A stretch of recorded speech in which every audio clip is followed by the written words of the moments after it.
드립니다.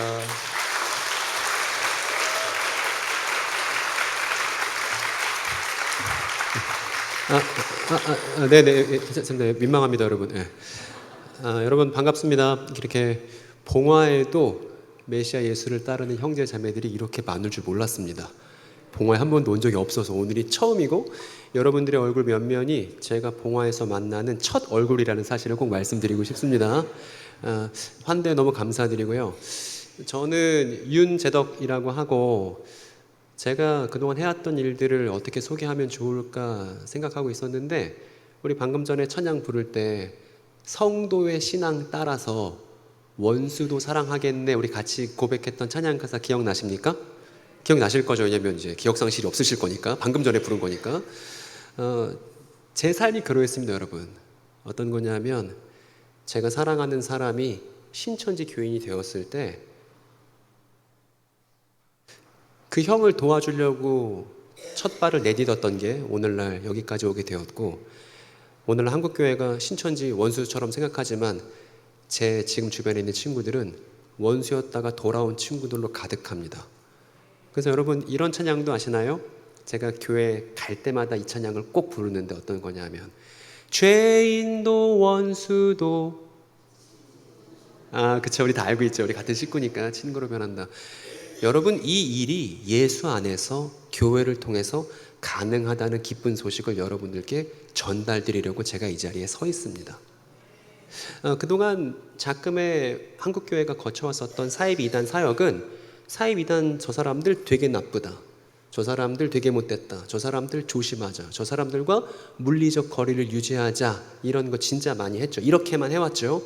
근데 여러분, 그 결과가 뭐냐 하면 사이비 이단들이 줄었을까요? 아니면 더 많아졌을까요? 많아졌어요. 왜냐하면, 여러분 여쭙고 싶습니다. 여러분 세상의 빛이신가요? 여러분 세상의 빛이십니까? 우리가 세상의 빛이라면 우리가 왜 세상의 빛이에요? 왜 빛입니까? 세상이 어둠인데 그 어둠 속에서 우리를 빛이라고 말할 수 있으려면 두 가지가 필요합니다. 하나는 뭐냐 하면 진실한 말이 필요하죠. 그리고 진실한 실천이 필요합니다. 그런데 한국교회가 그동안 얘기를 많이 했어요. 우리에게 진실한 실천이 필요하다는 거. 근데 오늘 제가 이 자리에서 말씀드리고 싶은 사이비 이단 문제의 근본적인 해결책은 진실한 말에 있습니다. 어떤 말이냐 하면 성경에 관한 진실한 말이요. 그런데 유감스럽게도 제가 전국에 있는 교단 교파를 초월해서 여러 교회들의 강의를 다녀보니까 알게 된 것이 있는데, 아프게 깨닫게 된 것이 있는데, 그것은 뭐냐 하면 한국교회가 목회자의 설교를 듣는 것에는 익숙하지만 정작 성경에 관해서 올바르고 진실한 말을 표현하고 할 수 있는 능력이 전무하다는 것입니다, 여러분. 전무하다는 거예요. 그래서 저는 우리 사이가 어색해지지 않기를 바랍니다. 제가 여러분들께, 여러분 창세기에서부터 요한계시록까지 설명하실 수 있겠어요? 라고 이제 권사님께 물어보면 권사님 뭐라 그러시겠어요? 그거는 목사님들이나 하는 거지. 그거는 전도사님이나 하는 거지. 이러실 거란 말입니다. 그렇게 했다가 우리가 진실한 말을 지역사회 안에서 빛으로서 올바로 공론화하는 일에 교회가 실패했기 때문에 오늘날 지역사회에서 사이비 이단의 범람을 지금 보고 있단 말입니다, 여러분. 그래서 여러분 따라해보세요. 죄송스럽지만 따라해보세요. 이걸 여러분 머릿속에 잘 새겼으면 좋겠습니다. 사이비 이단 문제는, 너무 작습니다. 사이비 이단 문제는 교회 교육의 문제다. 이걸 기억하셔야 된다는 겁니다. 사이비 이단 문제는 교회 교육의 문제예요. 그래서 교회 교육이 제대로 이루어지고 우리가 복음을, 성경 이야기를 적절하게 공론화할 수 있으면 사이비 이단 문제를 이 지역사회 안에서 뿌리 뽑을 수 있습니다. 이걸 믿으셔야 돼요. 그리고 한국교회 근현대사 속에서, 이 근현대사 속에서 한국교회는 단 한 번도 이 일을 제대로 수행해 본 적이 없어요. 여러분, 전도관이 한때 엄청나게 흥황했을 때, 전도관이 박태선의 죽음과 함께 무너졌을 때 그 안에 있는 많은 피해자들에 대해서 한국교회가 신경이나 썼습니까? 장막성전이 엄청나게 전국적으로 커졌다가 장막성전이 이제 쇠락해 갔을 때 그 피해자들에 대해서 신경 썼나요? 신경 안 썼더니 신천지 만든 거예요. 나왔던 사람들이. 여러분, 이제 조금 있으면 사이비 이단들의 쇠락을 우리가 보게 될 겁니다. 그때 우리가 박수를 치는 사람도 있을 것이고 손가락질하는 사람도 있겠습니다만, 사이비 이단들이 그렇게 쇠락할 때 그 안에 있는 사람들에게 진실한 말로 교회가 제대로 섬기지 않으면 그 사람들 제2의 신천지, 제2의 JMS 만드는 거 기정사실이죠. 여러분, 여기 다음 세대들이 있습니다. 다음 세대들에게 제2의 신천지 물려주고 싶으십니까? 저는 이게 너무나 속상합니다. 그렇게 안 하려면 우린 지금 뭐 해야 되냐 하면 복음을 복음답게 우리가 설명할 수 있어야 해요. 장로님이든 권사님이든 집사님이든 할 것 없이 적어도 복음에 관해서 말할 수 있어야 하고, 마치 드라마를 보고서 옆집 아줌마한테 얘기하듯이 성경 이야기에 대해서 표현할 수 있는 연습을 지금부터 교회가 시작해야, 그래야 우리가 마치 요셉이 곡식 창고를 짓듯이 말입니다. 그래야 우리가 흉년이 있을 때 많은 사람들이 사이비 이단 교주의 죽음을 보고 상처 입었을 때 그들을 섬길 수 있는 교회에 마땅한 역할을 할 수 있을 거예요. 이거는 법원이 할 수 있는 것도 아니고 공권력을 투입한다고 할 수 있는 것도 아니라 마땅히 교회에게 하나님께서 하라고 부여하신 거룩한 직무입니다. 복음을 복음답게 지역사회 공론화하는 직무 말입니다. 예수의 고난은 이스라엘의 고난이었고 이 이스라엘의 고난을 짊어진 게 예수셨고, 교인은, 성도는 마땅히 교회가 직면한 이 공동체 고난을 짊어질 수 있어야 성도답다고 말할 수 있는 거예요. 근데 오늘 작금의 한국교회가 짊어져야 될 마땅한 고난은 사이비 이단 문제에 있어서 우리가 원수를 사랑하는 방식으로 적절한 섬김의 내용을 갖고 대처하지 못했다는 그 아픔이라는 걸 여러분께 서두에 미리 말씀드리고 싶습니다. 화면 한번 넘겨주십시오. 제가 길을 걷다가 청주 지역에 돌아다니다가 벤치에 적에 떨어져 있는 거예요. 저는 근데 저런 게 눈에 들어오면 그냥 지나쳐지지가 않습니다. 그래서 얼른 펴보게 되거든요. 왜냐하면 지역사회 안에서 성경 이야기에 대해서 그릇된 이야기를 만약에 누군가 하고 있다면 거기에 대해서 바로잡아야 될 책임이 제사장인 저에게 있기 때문에입니다. 그래서 저걸 집었어요. 집어서 펴봤습니다. 폈더니 이런 내용들이 있더라고요. 여러분, 이거 어디에서 나온 전단지인지 아시겠어요? 이거 하나님의 교회라고 혹시 들어보셨습니까? 하나님의 교회라는 이단에서 배포하고 있었던 전단지를 제가 입수한 거예요. 어디서? 길거리에서 아주 쉽게.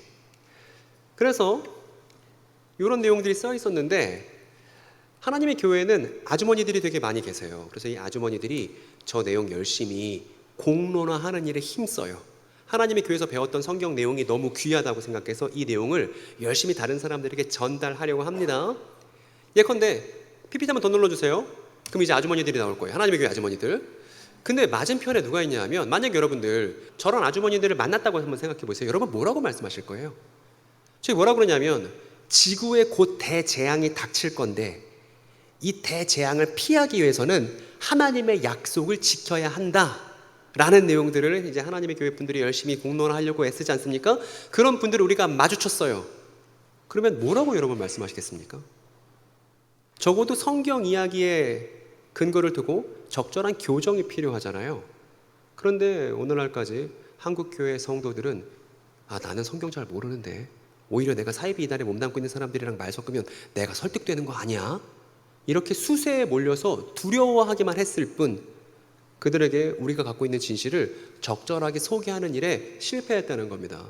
근데 베드로는 뭐라고 말하냐면, 언제든지 너희가 갖고 있는 소망을 잘 전달할 수 있도록 준비를 갖춰야 한다고 사도들은 얘기합니다. 그리고 위협과 어려움이 있더라도 우리가 갖고 있는 진실한 소망에 대해서 표현하는 거, 이거 너무나 중요한 일이고, 이 문제 때문에 우리의 사도들이 순교했다는 것도 여러분들 이미 알고 계실 거예요. 그러니까 복음을 복음답게 소개해야 되는데 우리 얘기 잘 듣고 교회에 자기 발로 찾아온 사람들에게만 소개할 게 아니고 사이비 이단에 몸담고 있고 혹은 사이비 이단에 있다가 탈퇴하신 분들에게도 교회가 마땅히 복음을 소개할 수 있는 역량을 갖춰야 한다는 거예요. 여러분, 이 얘기하면 저 윤 소장 되게 위험한 얘기하는 거 아닌가? 이렇게 반응하시는 분들도 있습니다. 근데 여러분, 제가 사이비 이단에 몸담고 있는 사람들 만나는 거 걱정하겠어요? 안 하겠어요? 걱정하겠습니까? 안 하겠습니까? 눈꼽만 줘도 걱정 안 합니다. 오히려 그 사람들 만나면 안타깝습니다. 딱해요. 왜냐하면 제가 복음을 알고 표현할 수 있기 때문입니다. 여러분, 저는 목회자도 아니고 이제는 교회 사역자도 아닙니다. 저는 그냥 성도죠. 그런데 사실은 그냥 성도는 없어요. 메시아 예수의 피값으로만 성도가 될 수 있는 거니까 저는 제 성도라는 자격이 영광스럽습니다.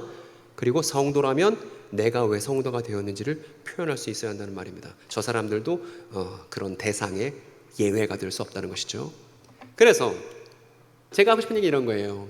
오늘날 교회는 이단들의 그릇된 성경 이해를 바로잡을 수 있을 것인가, 이 질문을 던져야 한다는 것입니다. 더 이상 사이비 이단에 우리 교인들이 빠지지 않았으면 좋겠다는 것으로는 모자릅니다. 이제 그거에서 만족할 수가 없어요. 교회가 던져야 될 질문은 사이비 이단에 몸담고 있는 사람들이 그릇된 성경 이해를 교회가 지역사회 안에서 바로잡을 수 있을 것인가, 이것을 물어야 교회답다는 얘기입니다. 왜냐하면 우리의 시기가요, 여러분 이 사람 누군지 아십니까? 제가 열심히 한번 그려봤는데 이 사람 얼마 전에 고인이 됐습니다.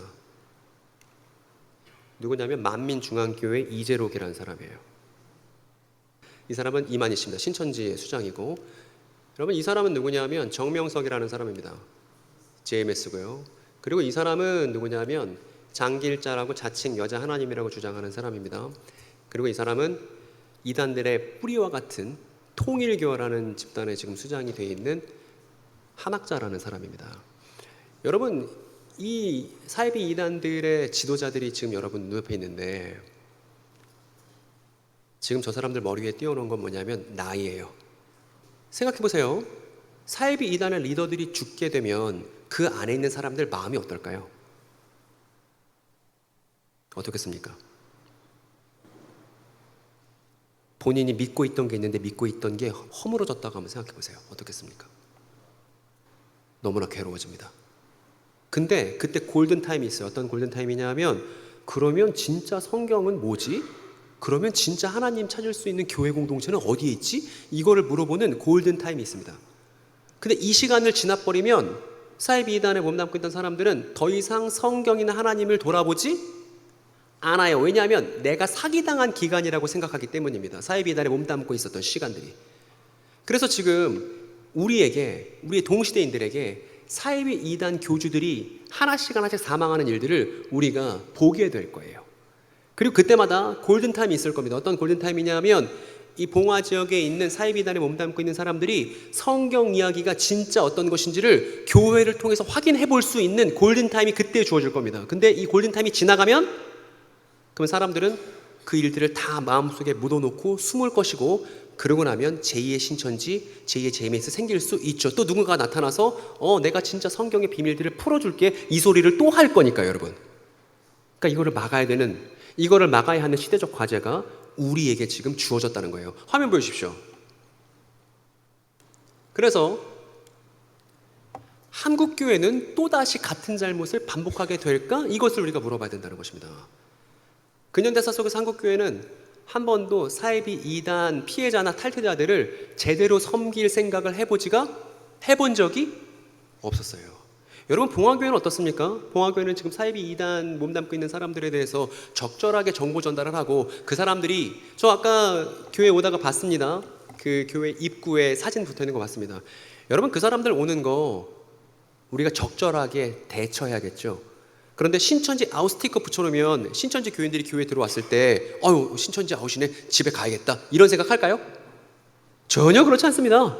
부적 같은 게 아니에요. 저런 건 아무런 효과가 없습니다. 진짜 작심하고 들어오면 저런 거 신경 쓰지 않고 들어오겠죠.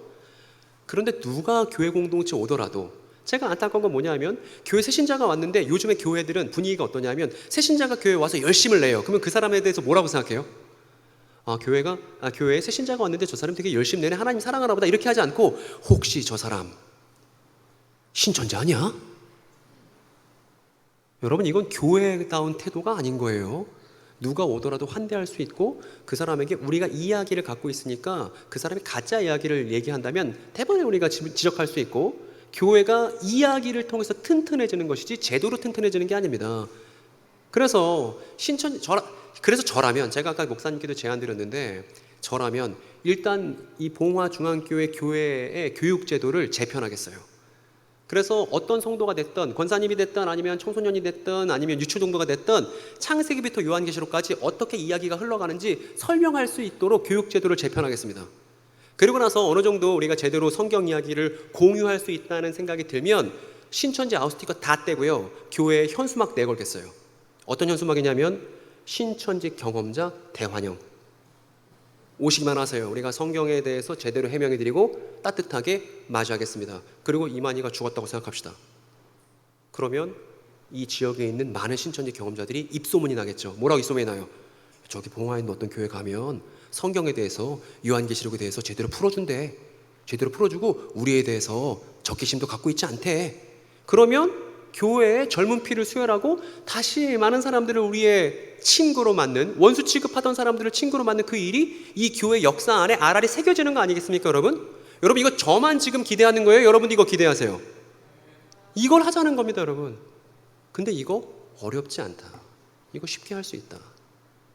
그래서 그 얘기를 하나씩, 여러 이야기들이 있지만 그 중에 제가 한 가지만 오늘 한번 얘기를 해드리려고 합니다. 오늘 주제는 유월절인데요. 먼저 신천지가 말하는 유월절에 대해서 말씀을 드릴게요. 이 사람 어떤 사람이냐면 신천지 교인입니다. 신천지 교인이 되려면 쉽게 되지 않아요. 1년여에 걸친 신천지 교리 공부를 하지 않으면 신천지 교인이 될 수가 없습니다. 그런데 저 사람이 1년간 엄마에게도 속이고 아빠에게도 속이고 교인들에게도 속이고 1년간 월화목금 밀도 있는 성경 교육을 하다가 이제 신천지의 성경 내용이 맞네, 역시 이만희 씨가 우리에게 성경을 제대로 풀어준 게 맞네 라고 결심하고 신천지 교인이 되기로 결심했다고 칩시다. 그러면 저 사람이 어떻게 표현하냐면 그걸 이렇게 표현해요.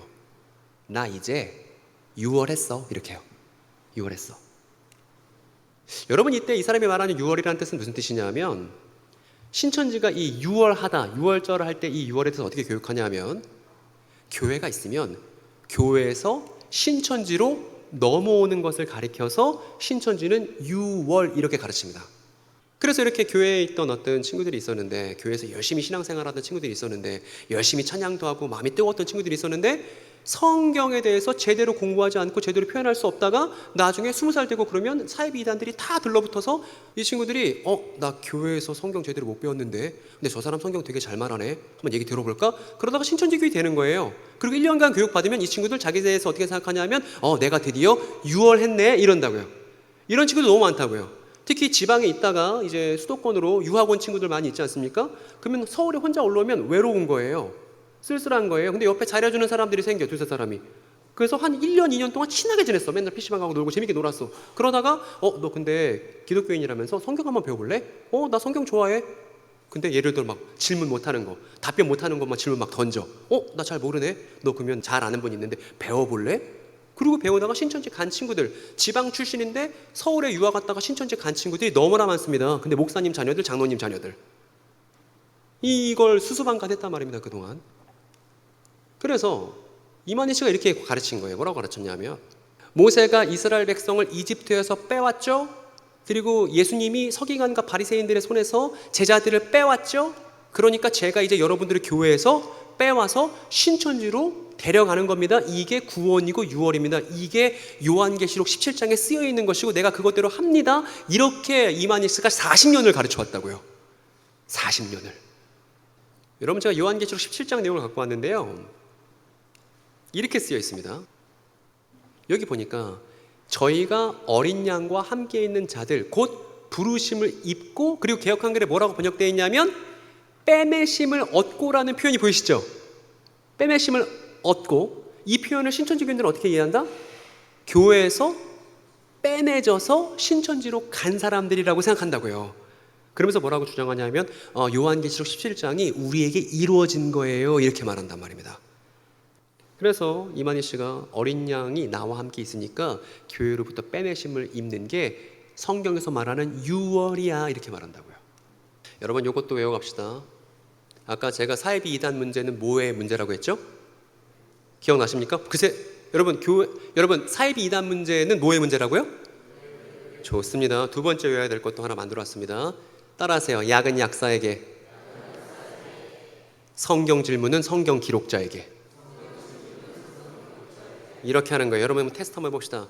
마태복음을 읽었어요. 근데 마태복음을 읽다가 질문이 생겼습니다. 그러면 누구한테 물어보는 상상을 해야 돼요? 마태한테 물어보는 상상을 해야 된다고요. 만약에 출애굽기를 읽고 있었습니다. 근데 출애굽기를 읽고 있다가 출애굽기 이거 모르겠네? 누구한테 물어보는 상상을 해야 돼요? 모세 할아버지한테 물어보는 상상을 해야 된다고요. 무슨 얘기인지 아시겠습니까? 성경은 누가 쓴 거죠? 신천지 교인들이 말합니다. 하나님이요.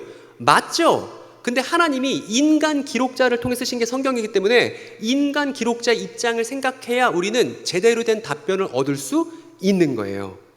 그래서 그냥 하나님이 쓰신 건데 이렇게 말하면 사실은 아무 말도 안 한 거나 똑같아요. 왜냐하면 자기 입장이 하나님의 입장이라고 주장하는 사람들이 너무나 많아서.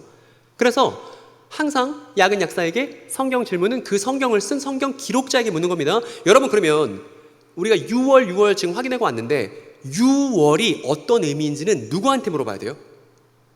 6월이라는 신천지 개념을 우리가 지금 배웠습니다. 근데 6월이 성경에 나오는 말이잖아요.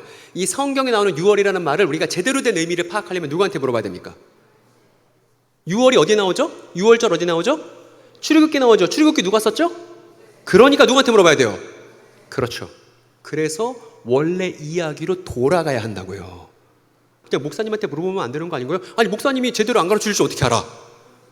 물론 그런 일은 이제 부마중학교에서는 잘 없겠지만 우리 책이니까, 성경 우리 각자의 책이니까 직접 확인할 수 있는 길을 열어둬야 된다고요.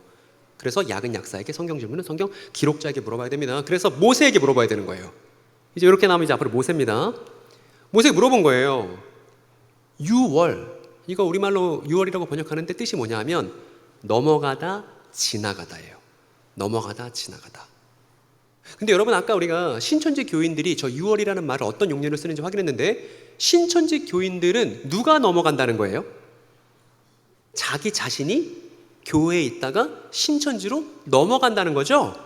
즉 넘어가는 건 누가 넘어가는 거냐 하면 자기 자신이 넘어간다고 지금 저 6월이라는 단어를 쓰고 있는 거죠. 그래서 저러면 안 돼요. 어떻게 되냐면 모세에게 물어보고 모세 시절 이야기로 돌아가야 한다는 것입니다. 지금 여러분 뒤에 배경이 뭔지 지금 보이시나요? 이거 이집트입니다. 모세가 이집트에 있었던 시절로 돌아가 보는 거예요. 돌아가서 모세가 6월에 대해서 뭐라고 말하는지 반드시 확인해 봐야 된다는 거예요.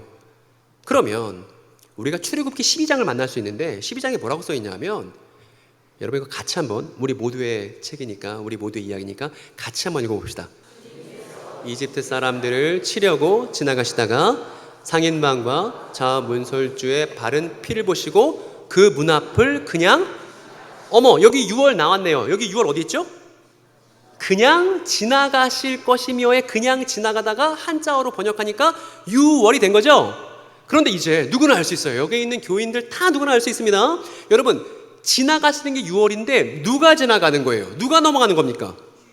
확실히 확인했습니까? 누가 넘어가는 거예요? 주님께서 넘어가시는 거죠?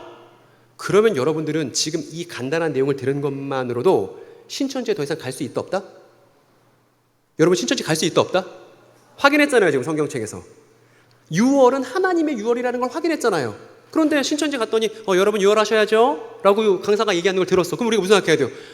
내가 6월 하는 게 아니라 하나님이 6월 하시는 게 성경에 써 있는 거 내가 봤는데 왜 저렇게 말해? 이렇게 말해 마땅하다고요. 여러분 이거 어렵습니까? 안 어렵습니까? 안 어렵잖아요. 그냥 우리가 갖고 있는 책을 확인만 하면 되는 거 아니겠습니까? 그리고 그 다음 내용 보니까 그냥 지나가셔서 보이죠. 근데 누가 그냥 지나가시는 거예요? 여러분, 재앙이 그냥 지나가는 게 아니에요. 죽음이 그냥 지나가는 게 아니에요. 누가 그냥 지나가는 거냐면 우리의 사랑하는 한 분 하나님 주님께서 그냥 지나가시는 것이 6월의 의미라고요. 이걸 단단히 붙들어야 됩니다. 여러분 그러면 우리 여기서 시작했잖아요. 이게 6월이라는 말에 생략돼서 보이진 않지만 문제는 누가 넘어가느냐가 중요한 것이고 우린 이렇게 이해해야 되죠. 6월은 하나님의 6월이다. 그러면 여러분 생각해 보세요.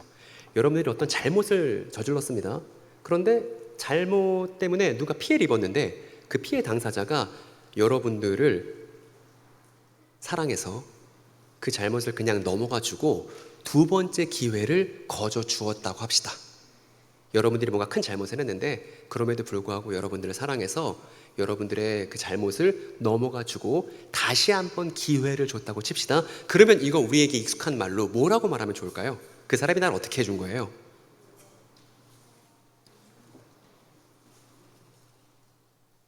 다시요. 나올 때까지 할 겁니다, 여러분. 전 끈기가 있어요. 여러분이 뭔가 잘못했어요.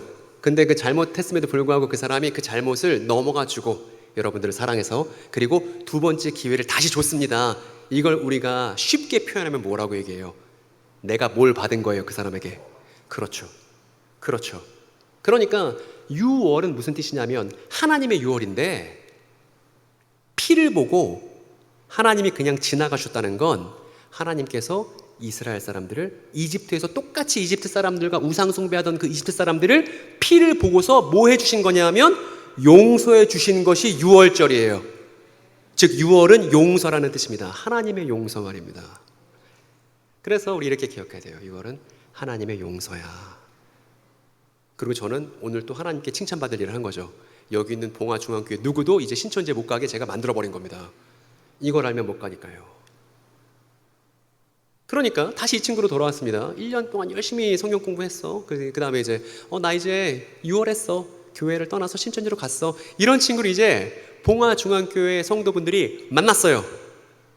여기 있는 남자 청년과 이제 여자 청년이 같이 만났다고 칩시다. 이 친구한테 뭐라고 얘기해 줘야 되냐면 야, 너 6월이 무슨 진짜 알아?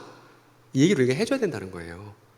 그래서 신천지 교인에게조차 6월에 관해서 설명할 수 있는 교회가 돼야 된다는 것입니다.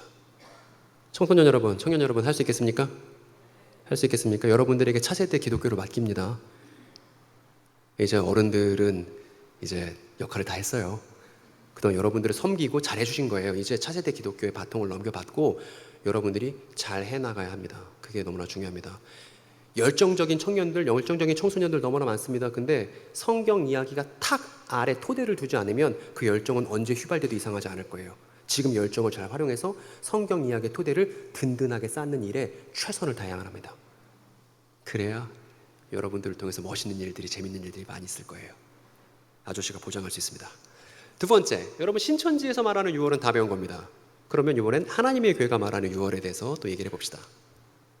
하나님의 교회는 어떻게 주장하냐면요, 이 사람은 장길자라는 사람이고, 사실은 사람들이 이 장길자 씨에 대해서만 많이 알고 있지만 하나님의 교회에서 교육을 담당하고 있는 진짜 실세는 누구냐 하면 그 뒤에 있는 김주철이라는 사람이에요. 여러분 혹시 지나다니시다가 하나님의 교회 건물 많이 보셨습니까? 엄청나게 요새 공격적으로 교회들의 건물, 교회에서 내놓은 건물들을 매입해서 하나님의 교회 건물을 엄청나게 짓고 있죠. 왜 그렇게 짓냐 하면 하나님의 교회 교리상 지구에 대재앙이 닥칠 건데 하나님의 교회 건물로 피신해야 살 수 있다고 가르치기 때문입니다. 그 안에 사람들이 많으냐 적으냐는 중요하지가 않아요. 일단 건물을 세워놓고 보는 거예요. 왜냐하면 거기가 말세 심판의 피난처라고 믿고 있거든요.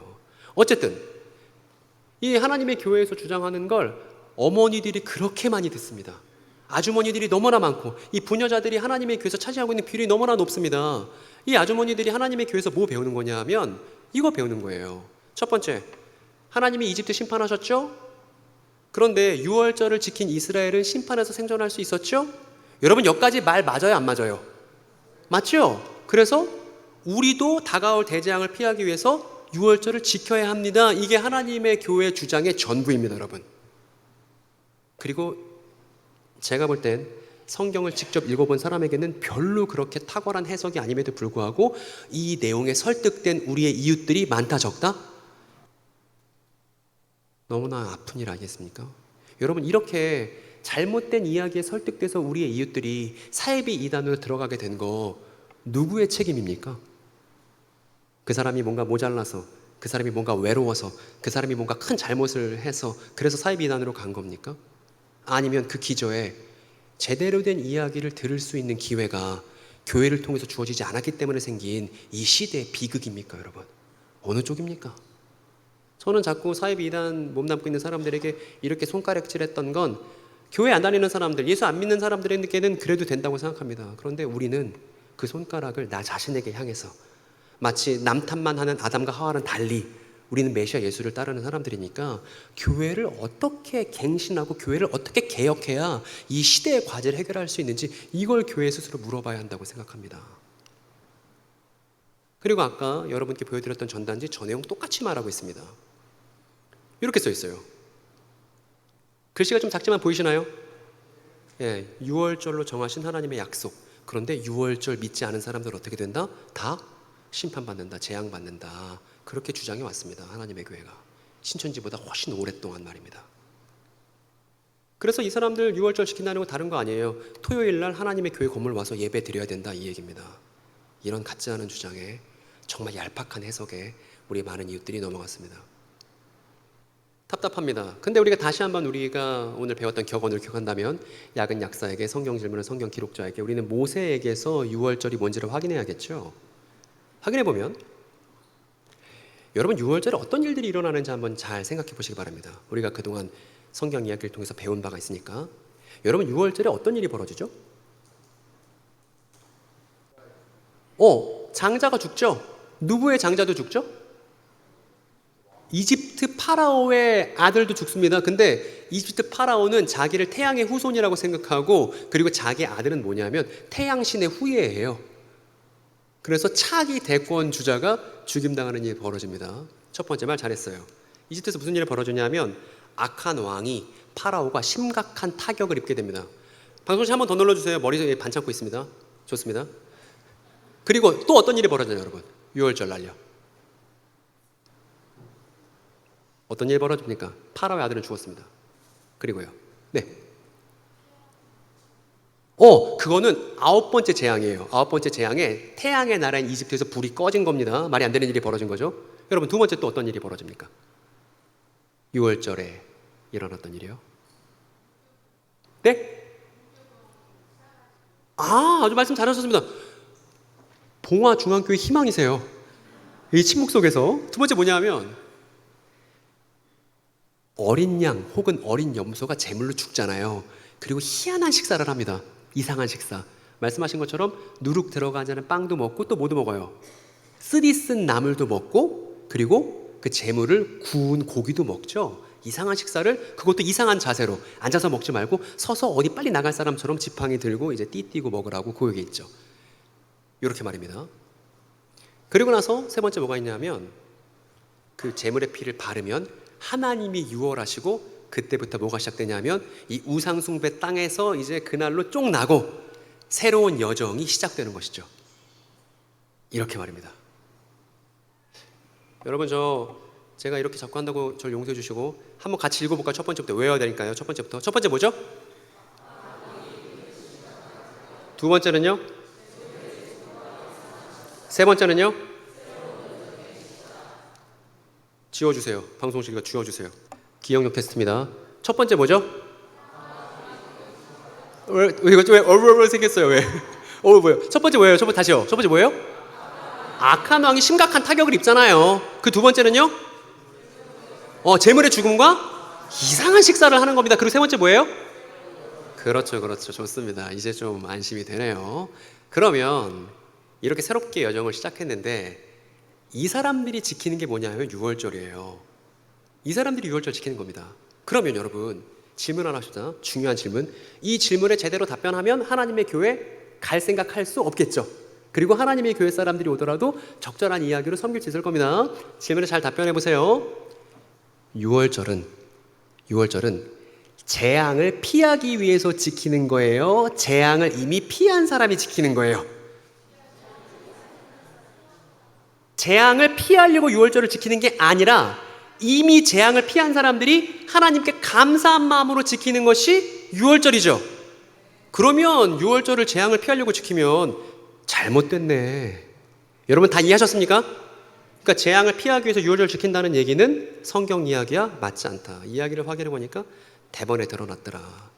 그러니까 이 친구들 나 재앙 피해야 되는데 6월절 지켜야 되는데 이런 강박에 사로잡혀 있지 않았습니다. 어떻게 했냐면 하나님 덕분에 우리가 우상숭배 이집트에서 벗어날 수 있었어. 너무 감사해. 6월절 지켜야지. 이랬단 말입니다. 그리고 이 이상한 식사를 계속 이어가면서 6월절을 지키는 거죠. 여러분 그러면 저 누룩 없는 빵을 먹고 또 불에 그을린 고기를 먹고 쓴나물을 먹으면서 무슨 생각하는 거예요? 자신들의, 이것도 질문합시다. 저렇게 이상한 식사를 먹으면서 6월절을 지키는 사람들이 자신의 미래를 생각했겠어요? 자신의 시작점을 생각했겠어요? 자신의 미래에 대한 불안을 생각했습니까? 아니면 내가 어떻게 탈출했는지 나의 시작에 대해서 생각했습니까? 그렇죠. 6월절은 우리의 시작에 대해서 기억하기 위한 절기가 6월절이었다는 겁니다. 이스라엘 사람들에게. 이게 모세에게 물어보니까 대번에 나오는 이야기였습니다. 그래서 이렇게 쓰여 있습니다. 모세가 말합니다. 만약에 여러분의 자녀가, 이스라엘 자녀가 저희 이거 이렇게 이상한 식사 먹으면서 6월절 한다고 하는데 이거 6월절 무슨 뜻이에요? 라고 집안에 있는 아들, 딸들이 물어볼 수 있잖아요. 그러면 모세가 이렇게 답변하라고 모범 답변을 만들어줬습니다. 뭐라고 했냐면 너희는 자녀 세대들에게 이르기를 이는 여호와 유월절 제사다. 근데 여호와께서 이집트 사람을 치실 때 이집트에 있는 이스라엘 사람들의 그 자손의 집을 유월 또 나왔네요. 넘으사 우리 집을 구원하셨던 그 기쁜 소식을, 그 기쁜 사건을, 그 기쁜 시작을, 그 기쁜 과거를 우리가 잊지 않고 기억하며 우리 자신이 누구인지를 확인하려고 지키는 게 유월절이다. 이렇게 자녀 세대에게 말하십시오. 이렇게 한 겁니다. 그래서 방금 우리가 얘기한 대로 이스라엘은 재앙을 피해서 유월절을 지키는 바가 없었습니다. 게다가 만약에 재앙을 피하기 위해서 유월절을 지킨다면 성경 내용이 이상해집니다. 우리 아래에 있는 참혹한 구절에 대해서 한번 같이 읽어볼까요? 사사들이 이스라엘을 다스리던 시대로부터 이스라엘과 유다 왕들의 시대에 이르기까지 어떤 시대에도 이와 같은 유월절을 지킨 일은 없었다. 요시야 왕 제18년에 이르러서야 비로소 예루살렘에서 주님을 기리는 유월절을 세상에 출애굽이 끝나고 이제 광야를 지나고 가나안 땅 들어갔습니다. 여호수아의 지도 아래 이제 가나안 땅으로 들어왔습니다. 그리고 사사 시대가 펼쳐졌잖아요. 사사들이 통치하는 시대가 되자마자 유월절 지키는 거 이스라엘 사람들이 홀라당 다 어떻게 했다는 거예요? 까먹었다는 거예요. 유월절을 다 잊어먹었다는 겁니다. 그만큼 이스라엘 사람들이 자신들의 시작에 대해서, 자신들의 과거에 대해서, 자신들의 정체성에 대해서 기억하는 일에 힘쓰지 않았다는 거 우리가 우리의 책을 통해서 확인할 수 있습니다. 근데 누가 나타났어요? 요시야 왕이 나타났네요. 이 요시야 왕 때 이르러서야 비로소 유월절 지키는 일이 있었다. 여러분, 근데 만약에 하나님의 교회 주장대로 유월절을 지키면 재앙을 피할 수 있다라는 말이 사실이라면 저 유월절을 지키지 않은 이스라엘 어떻게 해야 돼요? 쫄딱 망해야 되죠? 근데 여전히 생존해 있네. 유다가 남아있네. 그러니까 하나님은 얘네 유월절 지키는지 안 지키는지 보자 하면서 니네 안 지켰어 틀렸어 니네 이제 재앙이야. 이런 유치한 분이 아니라는 거예요. 성경은 하나님은 우리가 우리의 시작을 기억하기를 원하시지 단순히 유월절 지키냐 안 지키냐 이걸로 평가하시는 그런 얄팍한 분이 아니라는 것입니다. 그래서 요시야 왕 때 지켰다고 하는데 이 사람이 요시야 왕이에요. 근데 여러분, 유감스럽게도 이 사사들의 시대부터 이 요시야 왕에 이르기까지가 약 400년 정도 됩니다. 이 400년 동안 유월절 안 지켰다고 했잖아요. 근데 요시야 왕 때부터 유월절 지켰습니다. 이것도 사연을 알고 나면 기구하기 짝이 없습니다. 어느 날 성전에서 제사장이 성전 구석에 갔더니 뭐가 이렇게 있네. 딱 주워봤더니 뭐예요? 율법서가 있는 거예요. 놀랬어. 제사장이 성전 안에서 율법서가 있는 걸 보고 너무 놀래갖고 보고를 합니다. 왕한테. 왕시여, 성전 귀퉁이에서 뭐가 발견됐어요. 이것 좀 보세요. 요시야 왕 읽어보니까 뭐예요? 400년간 펼쳐본 적이 없었던 율법 내용이 들어있는 거예요. 그래서 너무 막 화가 나고 열받고 해서 막 못을 찢고 막 눈물 흘리고 막 이럽니다. 왜냐하면 이스라엘 성전에 율법서에서는 숭배하지 말라는 우상들이 잔뜩 다 들어가 있었거든. 자기 아버지 때부터 자기 때까지. 그러니까 이만큼 자신들의 역사와 시작에 대해서 깡그리 잊어먹었던 게 이스라엘 역사인데 이걸 볼 때마다 무슨 생각이 드냐면 여러분, 교회는 달라요? 오늘날 교회는 다릅니까? 오늘날 교회는 우리의 시작이 무엇인지 진지하게 연구하지 않습니다. 그러니까 사이비인단들이 많아지는 거예요. 우리의 시작에 대해서, 우리의 정체성에 대해서 성경 이야기를 돌아볼 필요가 있다는 것입니다. 그게 사이비 이단 문제의 근본적인 해결책이다. 그런데 유감스럽게도 요시야 왕 때 이르러서 유월절을 지켰습니다. 여러분, 그러면 유월절을 지킨 요시야 왕은 모든 재난에서 피할 수 있었겠네요? 어땠을 것 같아요, 여러분? 요시야 왕은 전쟁터에 나가서 요절했습니다. 39 나이에요. 그럼 유월절을 지켰지만 재앙을 피한 거예요? 못 피한 거예요? 못 피한 거예요. 그러니까 요시야 왕 이야기만 읽어봐도 하나님의 교회의 주장은 우리가 갖고 있는 성경 이야기와 안 맞는다고요. 여러분, 근데 하나님의 교회에서도 성경 볼까요? 안 볼까요? 하나님의 교회에서도 성경이 중요한 책이죠? 신천지에서도 성경이 중요한 책일까요? 아닐까요? 중요한 책이죠? 그런데 신천지 교인들이 내지는 하나님의 교인들이 여전히 신천지 교인의 정체성, 하나님의 교회의 정체성을 유지하고 있다는 건 그 사람들은 정작 직접 성경을 본다는 거예요? 안 본다는 거예요? 안 본다는 거예요. 거기서 교리교육 배운 것만 기억할 뿐 실제로 성경 내용을 직접 확인해 본 사람이 없다는 거예요. 그러니까 그 안에 남아있을 수밖에 없다는 말입니다. 그러면 누군가 대신 먼저 읽어보고 소개해 줄 수 있어야 한다는 거예요. 그런데 교회를 돌아보니까 교회인들도 성경 읽어요, 안 읽어요? 안 읽더라고. 그리고 유월절 요시야가 지켰지만 예루살렘이 멸망하는 거 막지 못했습니다. 요시야 왕 바로 다음 때에 예루살렘이 망하게 되니까요. 그러니까 재앙을 막기 위해서 유월절을 지킨다? 말도 안 되는 얘기입니다. 이런 구절이 있네요. 여러분, 우리는 유월절을 지금 지키는 거예요? 안 지키는 거예요? 어떻게 생각하세요? 여러분도 유월절 지키고 있습니까? 하나님의 교회 교인들이 꼭 이렇게 물어봅니다. 유월절 지키는 거예요? 안 지키는 거예요?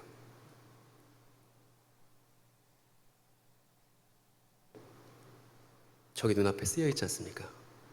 이게 사도들을 통해서 우리에게까지 2000년의 시간을 뚫고 전달된 우리의 전통이죠.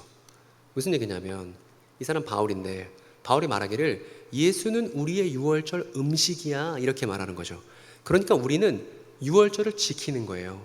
근데 대단히 독특한 방식으로 지금 지키고 있는 겁니다. 여기 있는 유월절 음식이 누구라는 거예요? 그렇죠.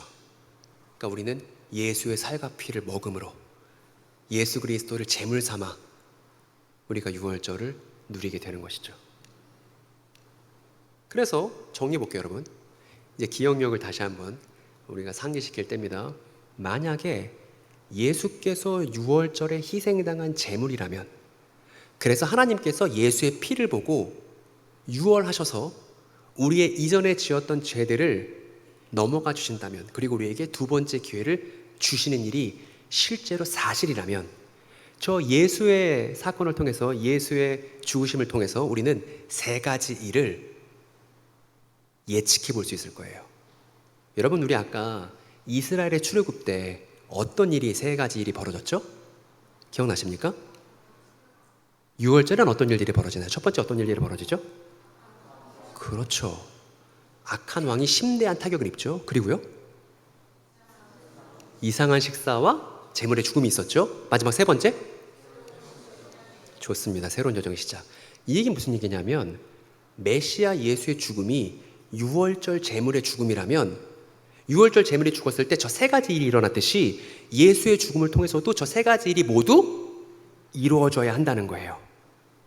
즉 예수의 죽음을 통해서 악한 왕이 심각한 타격을 입고 재물이 죽고 나서 이상한 식사가 시작되며, 그리고 그 이상한 식사를 함께하는 사람들이 새로운 여정을 떠나야 한다는 것입니다. 더 이상 우상 숭배에 태양이 꺼져버린 깜깜한 땅에 있지 않고 새로운 여정을 떠나는 일이 저 메시아 예수의 죽음을 통해서 일어나야만 한다는 것입니다. 만약에 예수가 유월절 제물이시라면 말입니다. 그럼 여러분 질문입니다. 질문. 여러분, 그러면 메시아 예수의 죽음을 통해서 심각한 타격을 입은 악한 왕은 누구예요? 메시아 예수의 죽음을 통해서 악한 왕이 심각한 타격을 입었다면 그 심각한 타격을 입은 그 악한 왕은 누구예요? 손 들고서 좀 얘기를 해주시면 좋겠습니다. 누가 죽었습니까? 네. 네? 아니에요. 그날 누가 심각한 타격을 입었습니까? 저 손 들고 빨리 누가 대표로 얘기해 주세요. 권사님 탈락, 이제 권사님 발언의 기회가 끝났어. 빨리 누구예요? 누가 악한 왕이었습니까? 누가 우리를 포로로 만들었던 악한 왕이었고 걔가 심각한 타격을 입었다는 거예요. 누가 심각한 타격을 입은 악한 왕이냐고요. 예, 빨간 옷 입으신 성도분. 비슷한데 좀 더 생각을 달리, 좀 더. 왜냐면 네? 빌라도 땡! 어차피 여러분 다 모르니까 편하게 얘기하세요. 뭐 눈치 보실 거 없잖아. 누가 죽어요? 예? 아니에요, 저희. 자매님 아직 답변이 안 나왔습니다. 나올 때까지 할게요. 제가 힌트 드릴게요. 그림을 이렇게 그렸습니다. 누가 악한 왕이고 누가 심대한 타격을 입었죠? 아까 자매님 손 드시지 않았습니까? 뒤돌아보신, 아니에요? 예. 그거죠. 우리 자신을 포로 삼고 있던 건 죄인으로서의 나잖아요. 근데 메시아 예수의 십자가 죽음을 통해서 누가 죽은 거예요? 죄인으로서의 내가 심각한 타격을 입어버렸다고요. 이걸 고백하는 게 유월절 제물로 돌아가신 예수의 죽음에 대한 우리의 고백이라는 것입니다. 두 번째, 우리가 이상한 식사를 이어가면서 이 위대한 예수의 승리를 기념합니다. 여러분, 어떤 특별한 식사를 하고 계신가요? 여러분, 아까 제가 얘기했듯이 유월절은 재앙을 피하기 위한 게 아니라 이미 재앙을 피한 사람들이 지키는 것이죠. 그래서 교회가 말하는 겁니다. 예수님 덕분에 내가 이제 죄인에서 벗어날 수 있었어. 아직 덜 벗어나긴 했는데 결정적으로 죄인된 내가 타격을 입었어. 이렇게 교회가 고백할 수 있어야 우리의 전통에 합하다는 것입니다. 그리고 여러분, 우리가 아까 얘기하다 말았죠. 이렇게 메시아 예수의 죽음을 통해서 죄인으로서의 내가 죽고 새로운 여정을 떠난 사람들이 먹는 특별한 식사가 있습니다. 어떤 식사예요, 여러분? 일단 이런 거 먹어요. 바울이 얘기해 줍니다. 이거 같이 큰 목소리로 한번 읽어볼까요? 내가 여러분에게 전해준 것은 주님으로부터 전해받은 것입니다. 곧 주 예수께서 잡히시던 밤에 빵을 들어서 감사를 드리신 다음에 떼시고 말씀하셨습니다. 이것은 너희를 위한 내 몸이니 이것을 행하여 나를. 그래요. 그래서 우리가 누룩 없는 빵을 먹는 거예요. 누룩 없는 빵을 먹는 성찬이 교회 전통 안에 남아있는 것입니다. 왜요? 그게 이제 예수의 유월절에 참여한 사람들이 먹는 특별한 식사이기 때문에. 그리고 여기서 안 끝납니다. 바울이 더 말을 이어가는데 이것도 같이 읽어볼까요? 내 피로 세운 새 언약이다. 너희가 마실 때마다 이것을 행하여 나를 기억하라. 그래서 우리는 특별한 식사를 하게 됩니다. 메시아 예수의 살과 피를 먹으며, 이 살과 피를 먹는다는 건, 우리가 누룩 없는 빵을 먹고 포도주를 마신다는 건 메시아 예수의 죽음을 통해서 악한 왕이었던 죄인으로서의 내가 죽었다는 것을 축하하고 기억하기 위해서 먹는 식사인 거예요. 제가 청소년 시절, 청년 시절 교회 공동체에 있으면서 제가 교회 아들인데 이 내용을 배우지 못했습니다. 그 당시 저희 교회는 장로님들이랑 목사님이랑 싸우느냐고 분열하는데 열심이었어서 교회 교육에 신경을 쓸 수 있는 상황이 아니었고, 저는 부교육자도 없이 청소년기를 보냈습니다. 저는 이걸 몰랐는데 교회에서 성찬식을 하잖아요. 성찬식 하면 어떻게 해요? 이제 예수님 막 고난당하는 그 그림을 보여주잖아요. 영화 같은 거. 근데 저는 카스테라를 먹으면서, 그리고 분병하는 그 잔을 마시면서도 그게 무슨 의미인지 몰랐습니다. 근데 제가 한 번은 눈물이 났던 적이 있어요. 성찬할 때. 예수님이 너무 아플 것 같아서 무서웠거든요. 그래서 예수님 되게 아프겠다 이랬습니다.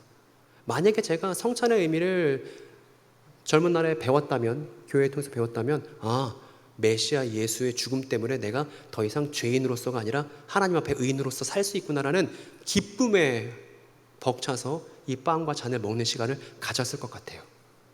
이 교회 공동체를 통해서 자라나는 다음 세대들은 반드시 이 성찬의 의미를 알아야 한다고 생각합니다. 심지어 저는 만 14세 때 교회에서 세례 받았거든요. 세례 왜 받는지도 몰랐습니다. 엄마 그냥 교회 가라고 해서 그날 가서 받았어요. 이게 뭔지 모르겠습니다. 교회 아픈 과거들이 제 개인사에도 박혀 있는 걸 여러분께 말씀드립니다. 정리해 보겠습니다. 이렇게 된 거예요. 그리고 이 사람들, 여러분 지금 악한 왕인 죄인으로서의 내가 심각한 타격을 입었기 때문에 재물의 죽음에 기뻐하며 이상한 식사를 하고 새로운 여정을 출발했던 이 사람들을 누구라고 하는지 아세요? 지금 화살표로 가리킨 사람들 말입니다. 이 사람들을 누구라고 하죠? 성도라고 하죠. 그 옆에 있는 사람들에게 인사해 볼까요? 네가 저 사람이야. 얘기해 보세요. 너야 너. 당신이 저 사람이에요. 메시아 예수의 죽음을 통해서 새로운 여정을 시작했던 사람이 저와 여러분이라서 지금 우리가 광야에 있습니다. 그리고 우리가 이 광야 여정이 끝나면 새하늘과 새 땅으로 들어갈 거예요. 하나님께서 창세기에 말씀하신 대로 안식을 완전하게 누릴 수 있는 창조 세계를 우리를 위해서 준비해 놓으셨습니다. 그래서 우주 전체가 새로워질 것이고 그날에 모든 사람이 부활할 것이며 우리가 새롭게 된 창조 세계 전체를 상속받게 될 것입니다. 이것을 가리켜서 요한계시록에서 또 이사야서에서 새하늘과 새 땅이라고 합니다. 이게 우리 성경 이야기의 위대한 결말인데, 여러분 새하늘과 새 땅 한자로 세 글자로 줄이면 뭐가 돼요? 이게 말이 됩니까? 이게 우리 이야기의 위대한 결말인데 그 이름을 도용해서 자신들의 조직 이름으로 쓰고 있는 사람들이 우리가 할 말이 없어서는 안 된다 이 말이에요.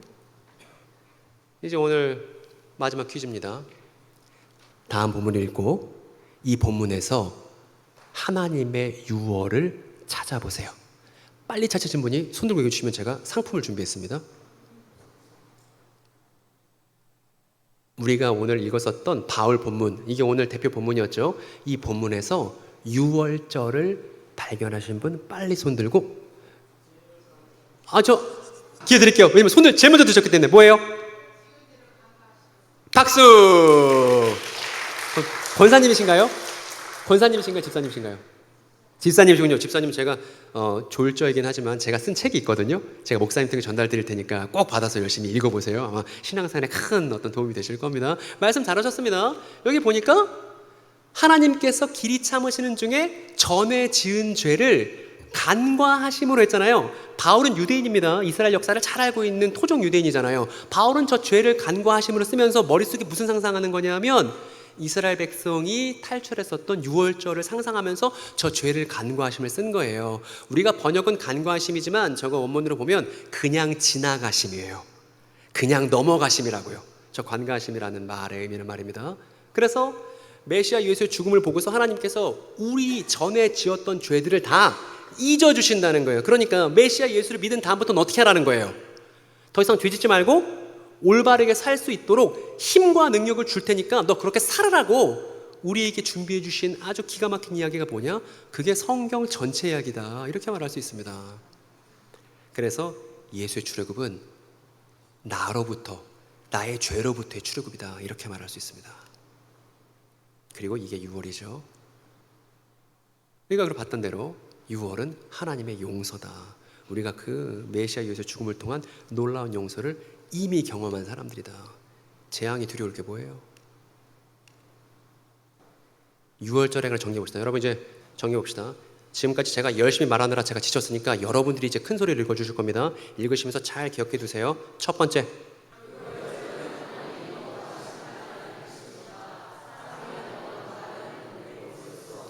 일단 여기서 신천지가 정리되죠. 그죠? 두 번째,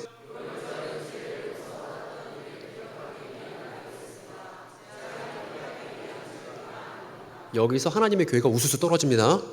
그리고 세 번째,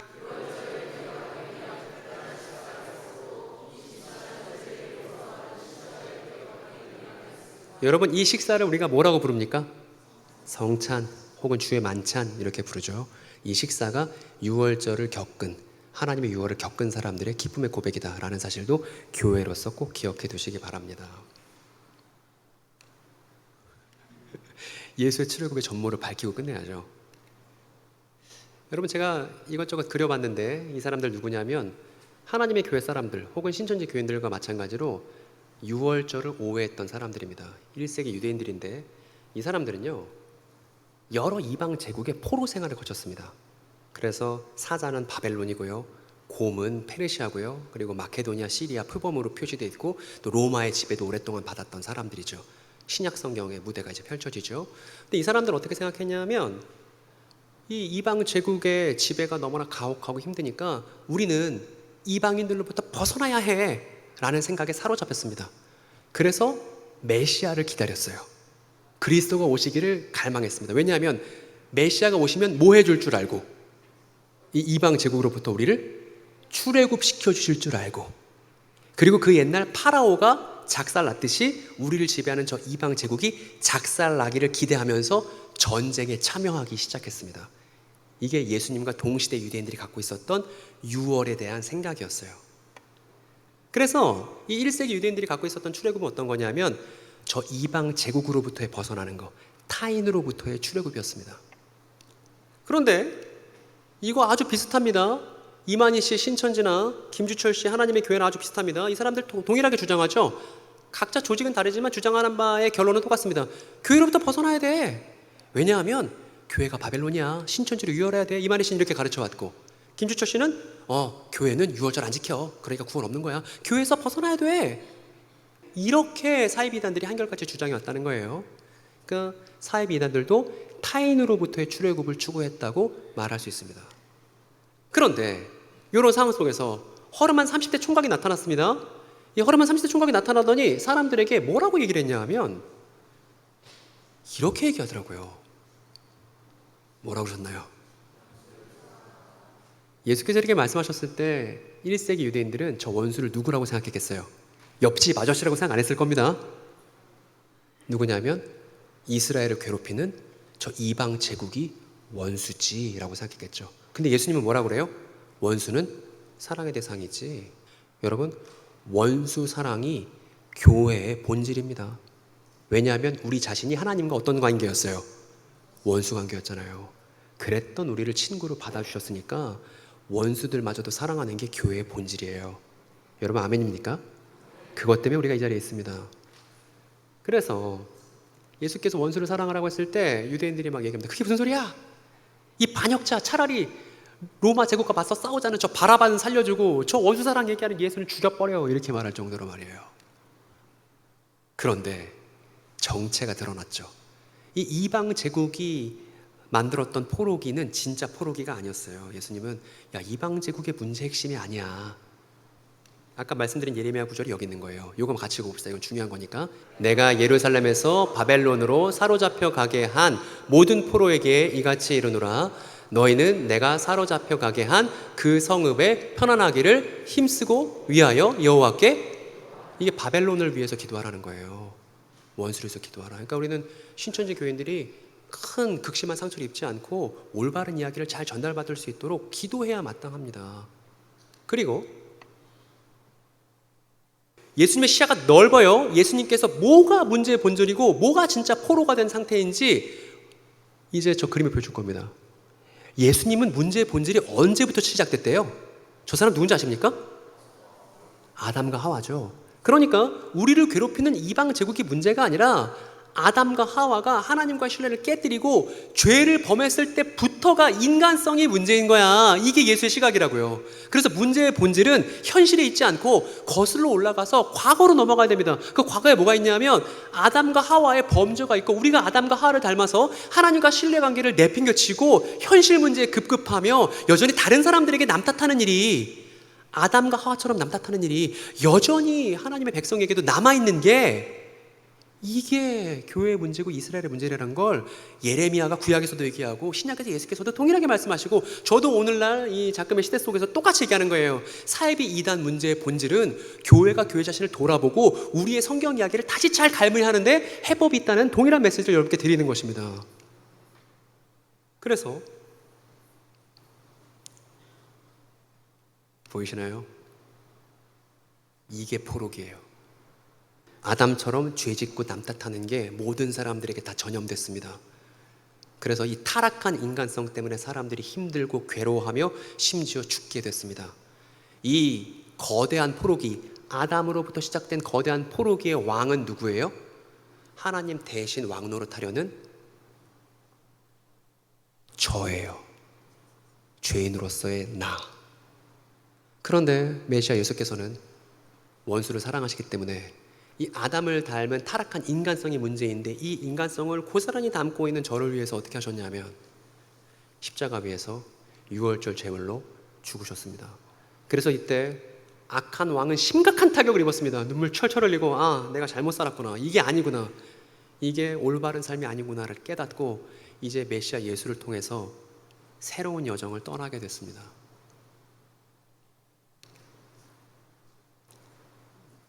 이렇게 되는 거죠.